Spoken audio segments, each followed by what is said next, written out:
ang aton nga healthcare services para sa aton sa mga health centers, pero ang aton hindi sa plano maurang na sa mga uswag mega health centers all over Iloilo City and all the districts.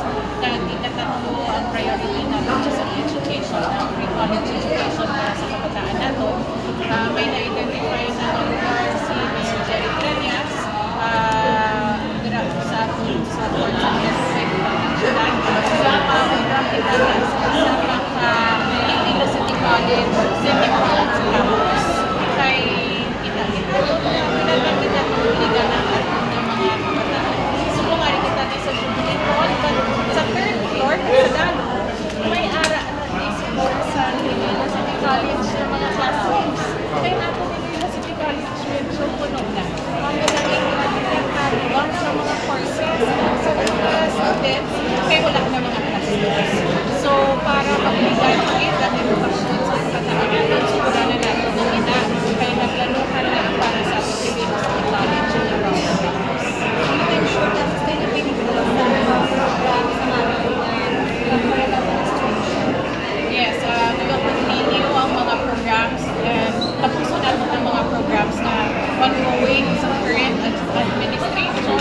Kag mag-focus pagit kita para sa mga programa sa mga pamilyang Ilonggo, Mayor, how do you see doing all these kung lain ang upod mo as Vice Mayor? Nag-reflect pa na po sila, no? Actually, nag-launch kami kaupod sa ating mga konsihales. Ang abot na direksyon isa para sa post-constitutional. Tapos ng eleksyon, let's get to work. May isa pa lang ang sugat. Rahon na itong tanan para padayunin natin ng kauswagan sa ating national city. Ma'am, you made history as the first elected babae na mayor sa syudad. At the same time, history man, ma'am, tatlong mga kababayan na mag-lead sa syudad sa Iloilo City. Ano yung look forward sa mga ito mo sa inyo? Ang ako na nakita, first history as the first woman na mayor, dakutin na responsibilidad sa akin. Lain na overwhelming. Okay, naman, 170,000. The biggest na nag-garner sa mayor candidate dito sa syudad.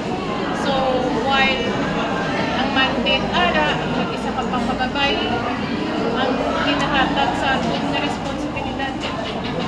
So, ang aton na mahambal na ang aton na pagiging egoy sa syudad na po ang posisyon. Pero ang unang mahambal na si Inday Raiza Treñas mag-servisyo para sa nagpupot sa uswag tagang sa tananman na wala nagpupot sa kay si Inday Raiza Treñas mag-iigoy sa tanan Ilonggo diri sa syudad. So, are we sending our hands for consultation sa Yes, as I've said earlier, isa lang ang aton ginutuyo magservisyo para sa mga Ilonggo diri sa syudad. Let's get to work, kadamot pa kita plano. Ang syudad natin, exponential growth. Top 2 economic development in the whole Philippines. Top 4 most highly urbanized city in the whole Philippines. Kung masunod ang growth natin sa mga pamilya natin. So, ang politika will not hinder by hope. Kaya nga mo lang yan inutuloy magservisyo para sa